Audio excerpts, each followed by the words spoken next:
एक 20 साल के छोटे कद के लड़के से इस बुरी तरह पिटते हुए देखा तो उसे अपनी आंखों पर यकीन न आया। इंस्पेक्टर लखा को इस सूदखोर से कोई ख़ास हमदर्दी तो न थी, लेकिन इस तरह उसे सरेआम पिटता देखकर उसे इस पर तरस आया और उसने आगे बढ़कर लड़के को रोका और कहा, क्या नाम है तुम्हारा? लड़के ने इंस्पेक्टर की आंखों में आंखें डालकर कहा, दाऊद इब्राहिम कासकर, पुलिस वाले का बच्चा हूँ मैं। पुलिस इंस्पेक्टर रणबीर लखा ने तो जैसे अपनी जगह जम सा गया। उसके जहन में एक लफ्ज़ घंटी की मानद बज रहा था, शोले। जल्द ही उसने दाऊद को मजमा से बाहर निकाला। उसे यूं लगा जैसे उसकी किस्मत खुल गई हो। अब उसके जहन में इकबाल नाटक के मंसूबे के सिवा और कुछ न था। खुद को ज़रा संभालते हुए लखा ने दाऊद से कहा, चलो गाड़ी में बैठो। दाऊद ने शक्की अंदाज से इंस्पेक्टर को देखा, लेकिन खामोशी से गाड़ी में बैठ गया। गाड़ी में बैठते हुए दाऊद ने एक लड़के से कहा, घर पे बोल देना, थोड़ा लेट हो जाऊंगा। इंस्पेक्टर लखा ने कहा, ऐसे लोगों से लड़ने का बहुत शौक़ है तुम्हें? शौक़ नहीं साहब, ज़रूरत है, लड़ेंगे नहीं तो मिट जाएंगे। दाऊद ने कहा, ऐसा कुछ क्यों नहीं करते कि तुम्हारी लड़ाई हमारे भी काम आ जाए। इंस्पेक्टर बोला, ऐसा कैसे हो सकता है? वो जो तुम कर रहे हो, कानून हाथ में लिए बगैर कानून की मदद करो। इन लोगों को अपने काबू में कर लो। तुम मेरा ये काम करो, बाकी मैं संभाल लूँगा। इंस्पेक्टर लखा ने कहा। इसके बाद सारे रास्ते खामोशी ही रही। फिर दाऊद इब्राहिम ने कहा, ठीक है साहब, गाड़ी रोक दो, मेरा घर आ गया है, सोच कर बताता हूँ। जीप जे अस्पताल के कॉर्नर पर रुकी और दाऊद इंस्पेक्टर लखा को हाथ हिलाकर घर चला गया। इंस्पेक्टर ने हाथ पीछे फैलाए और पुरसकून अंदाज में दाऊद की बात को याद करने लगा, जो वो एक सीनियर पुलिस ऑफिसर को कह गया था। साफ़ी इकबाल नातिक को अयूब लाला और उस तरह के दीगर ग्रोह की दादागिरी का अंदाज़ा एक नज़र नहीं पाता था, लेकिन वो क्या कर सकता था। दाऊद इब्राहिम के नज़दीक इकबाल नातिक हिम्मत और जुरात का पैकर था। वो अमीरज़ादा, आलम सेब, अयूब लाला और सईद बाटला जैसे लोगों में इसी शान से रहता था जैसा कि उसको रहना चाहिए, बल्कि इकबाल नातिक का रवैया उन लोगों से जारयाना था। वो अक्सर अपने अखबार के ज़रिए उनके करतूतों का पर्दा चाक करता रहता था, लेकिन मसला ये था कि नातिक बहादुरी और लापरवाही में फ़र्क नहीं कर पा रहा था। बालाखर सच को सामने लाने की इसकी ख्वाहिश उसे बहुत दूर ले गई। अब दाऊद नातिक के लिए बहुत सी कहानियों का ज़रिया था। दाऊद के लड़के गली मोहल्ले की इंटेलिजेंस पर लगे रहते।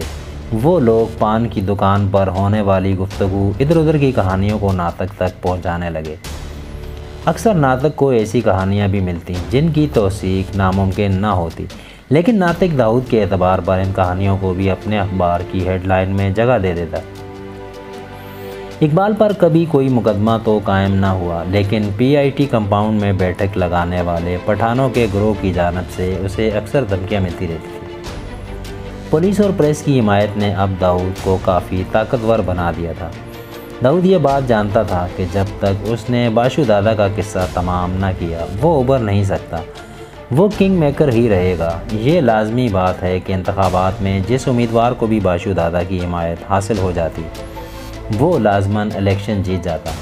मौलाना ज़ियाउद्दीन बुखारी की मिसाल बाशु दादा के असर व रसूख की गवाह थी।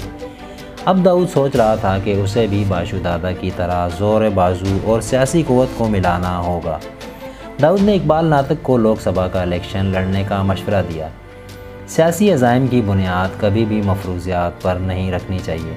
ये बात बिल्कुल सच है कि नातिक एक मंझा हुआ सहाफ़ी था और उसकी ज़िंदगी का ये रूप अवाम में उसकी मकबूलियत का बायस भी था। इसी ज़हम में नातिक ये समझ बैठा कि वो इंतखाबात में जीत सकता है, लिहाजा उसने 1977 में लोकसभा के छठे आम इंतखाबात के लिए कागजात नामज़दगी जमा करवा दी।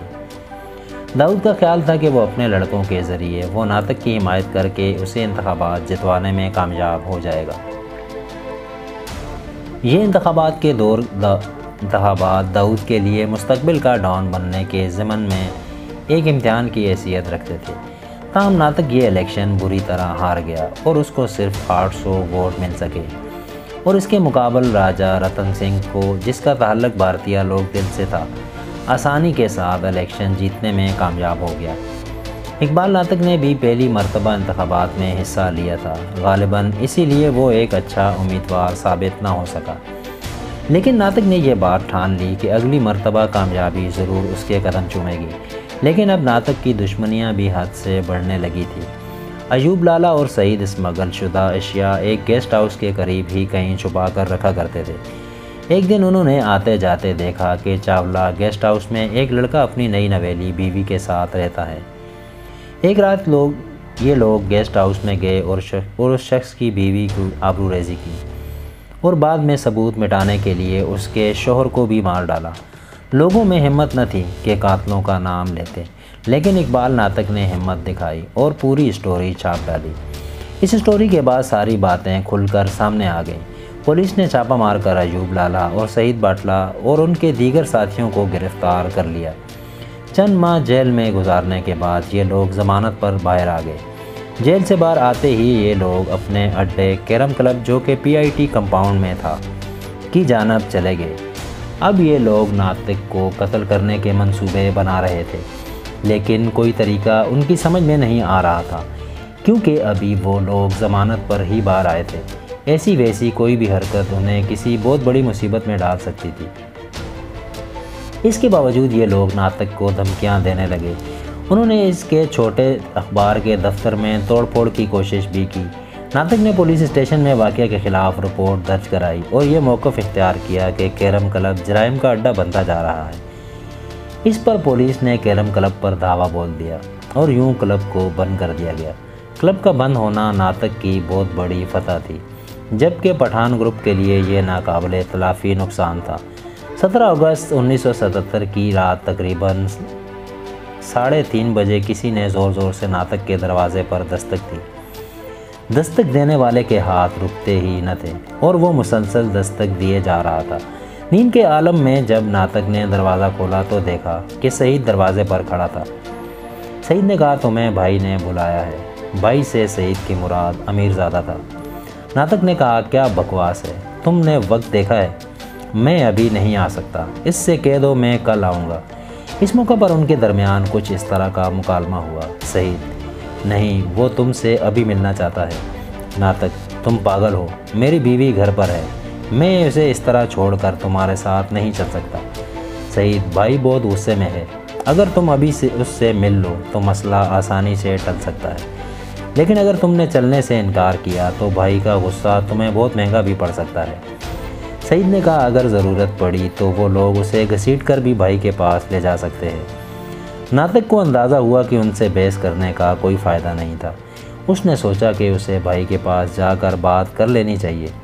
नातिक की बीवी सिर्फ 22 साल की थी और उसके लिए ये शहर बिल्कुल अजनबी था। वो इस सारे मामलात से घबरा गई और उसे इस तरह तरह के ख़यालात उसके दिल में आने लगे।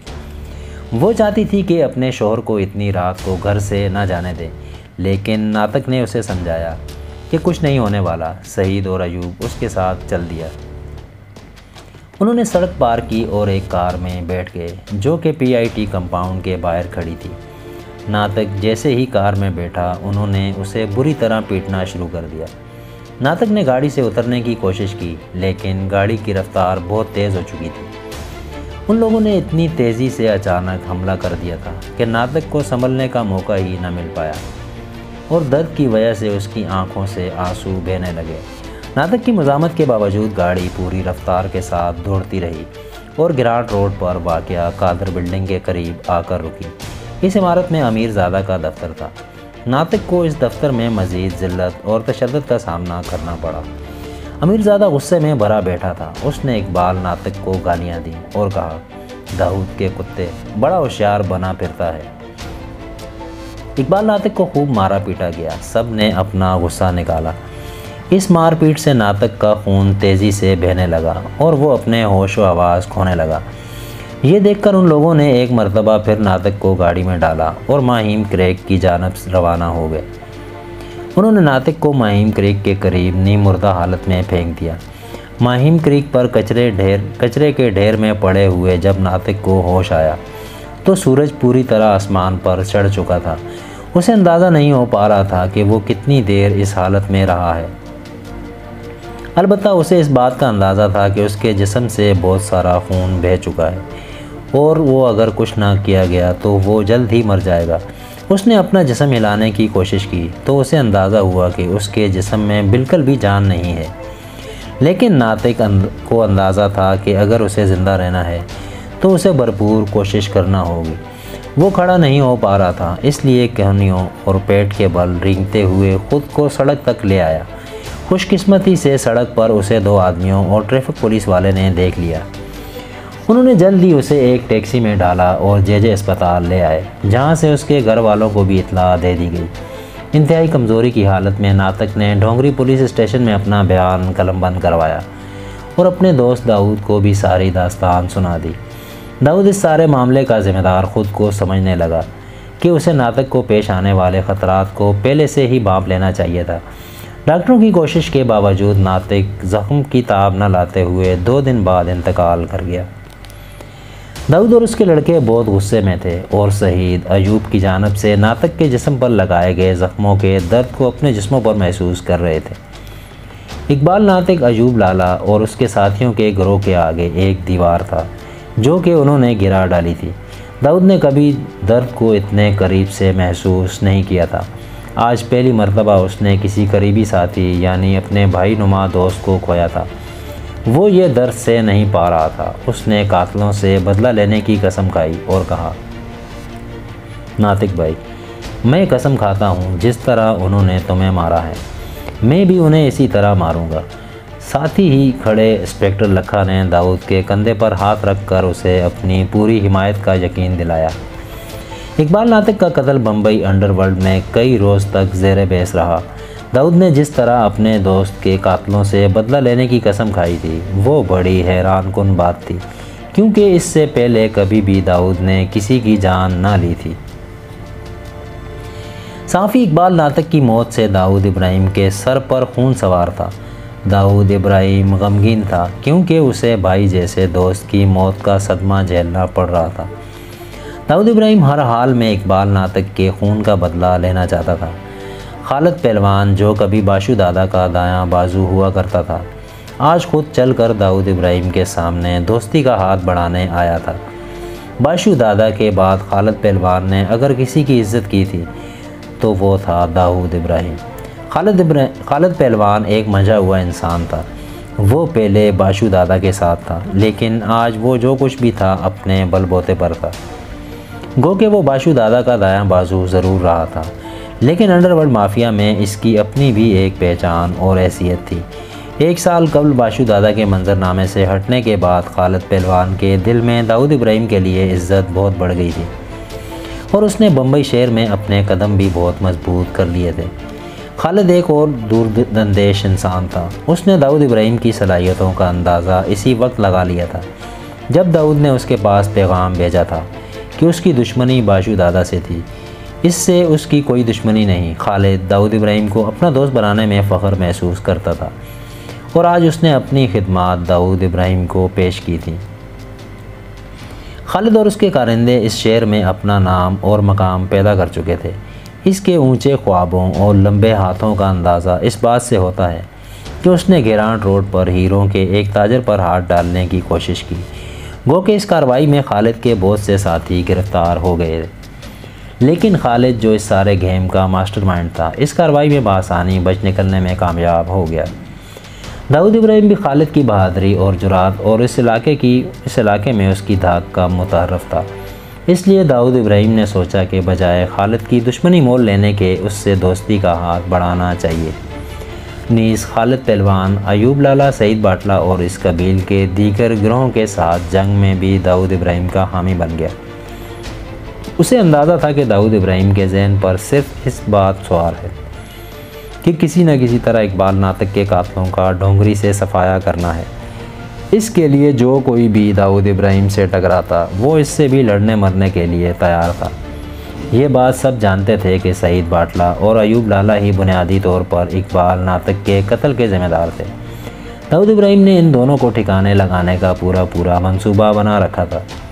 खालिद पहलवान ने दाऊद को अपनी वफ़ादारी का यकीन दिलाने के लिए वादा कर लिया था तो वो इन दोनों को सज़ा दिलवाने में दाऊद की पूरी तरह मदद करेगा। बल्कि उसने तो ये फ़ैसला भी कर लिया था कि वो इस जंग में दाऊद के हरावल दस्ते का किरदार अदा करेगा। इस तरह से अब उस खान ग्रुप को ख़त्म करने की कहानी ने ज़ोर पकड़ना शुरू कर दिया। इस वक्त तक पूरे मुंबई में ये बात मशहूर हो चुकी थी कि अयूब लाला और सईद बाटला अब दाऊद इब्राहिम की हिट लिस्ट पे है और वो इन दोनों को जगह जगह तलाश करता फिर रहा है। दाऊद की हिट लिस्ट पर होने की वजह से ये दोनों अब छिपते फिर रहे थे। उन्हें पूरी तरह अंदाज़ा था कि दाऊद के सर पर खून सवार है। उन्हें अब हर कदम फूंक फूंक कर उठाना पड़ेगा। वो कहीं भी आने जाने से पहले 1000 मरतबा सोचते, लेकिन ये लोग ज़्यादा अरसा इस तरह छिप कर न रह सके। छिप कर रहना खासा मुश्किल काम है। दूसरी तरफ खालिद भी उन्हें तलाश कर रहा था। एक रोज़ बालाखर खालिद पहलवान ने उन्हें तलाश कर ही लिया।